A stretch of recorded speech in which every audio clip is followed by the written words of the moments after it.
think this helps us think about beyond imagination. I believe this nation should commit itself to achieving the goal, before this decade is out, of landing a man on the moon and returning him safely to Earth. No single space project in this period will be more impressive to mankind or more important for the long-range exploration of space, and none will be so difficult or expensive to accomplish.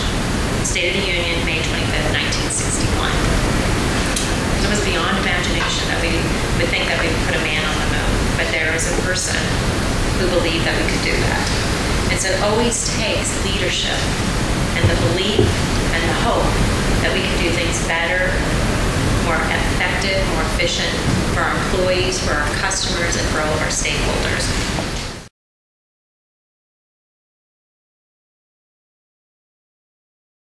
What I try to do today is kind of paint a picture for you of what we have done here, but not so much to showcase what we have done, but maybe to share with you what can be done if you really set your mind to things. A month later she called me back and she said, you know, come to the corporate office.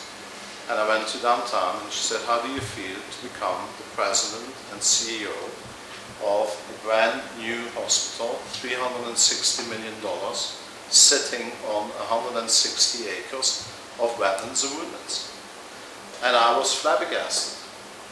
And I was flabbergasted that she had the insight and the innovative thinking to actually say, I'm going to put somebody in charge who has absolutely no healthcare experience.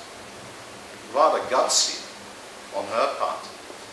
I thought it was brilliant. When you walk through this hospital, and I don't want to sound arrogant, you will agree with me, you have never seen a hospital like it. Because it doesn't look like a hospital, doesn't feel like a hospital, it doesn't smell like a hospital. We have the most creative concepts here. We're doing great things with food and all that stuff. But ladies and gentlemen, if we don't put the heart and soul into this incredible facility, then all that stuff is for nothing. And that brings me to people. Because healthcare has to understand, you have to understand in your industry, that it is all about people. I am in the business of people. I'm not in the business of healthcare. I'm in the business of relationships. So we had to bring in 1,200 people here for the opening in order to get the hospital successfully open. We put every single individual through a talent review. And of course we use Talent Plus. Why Talent Plus? Because it's very simple, it works. Our medical errors have dropped significantly by approximately 35%. Our malpractice payments are down because of that. Because why? When you have highly engaged employees who are focused on their talent, they communicate better with each other.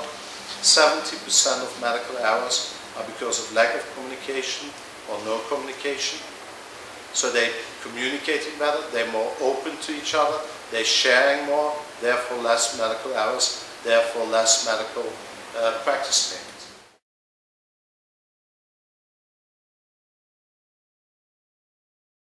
So we begin to hire people.